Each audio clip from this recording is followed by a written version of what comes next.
Medina চার্টারে কথা ছিল সব ধর্মের মুসলিম, মুশরিক, ইহুদিরা মিলে মদিনাকে রক্ষা করবে। কিন্তু তৃতীয় হিজরিতে যখন উহুদের যুদ্ধ শুরু হলো, সবার কথা ছিল যেই আক্রমণ করে আমরা মদিনাকে বাঁচাবো। কিন্তু কুরাইশরা যখন অ্যাটাক করলো, ইহুদিরা আর আসে না। বিষ্ণু বললেন, ওহে ইহুদিরা, তোমরা না চুক্তি করলে আমার সাথে যে মদিনা বাঁচাতে সবাই ঝাঁপিয়ে পড়বো, আসো। একটা ইহুদিও বেরোয় না, একজন ছাড়া, তার নাম মুখাইরেক। বাহাদুরের মতো ঘোড়সাওয়ার হয়ে বেরিয়ে গেলেন এবং বললেন, গোটা ইহুদি সাম্রাজ্যের একজনও যদি না আসে, আমি মুখাইরেককে কেউ ঘরে আটকে রাখতে পারবে না।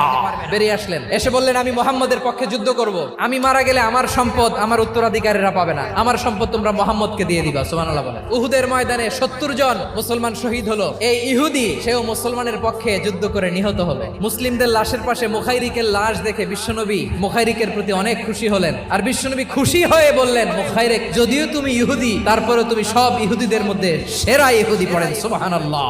আমার নবী ইহুদিকেও সম্মান দিতে কার্পণ্য করে নাই। আওয়াজ করে বলেন আল্লাহু আকবার।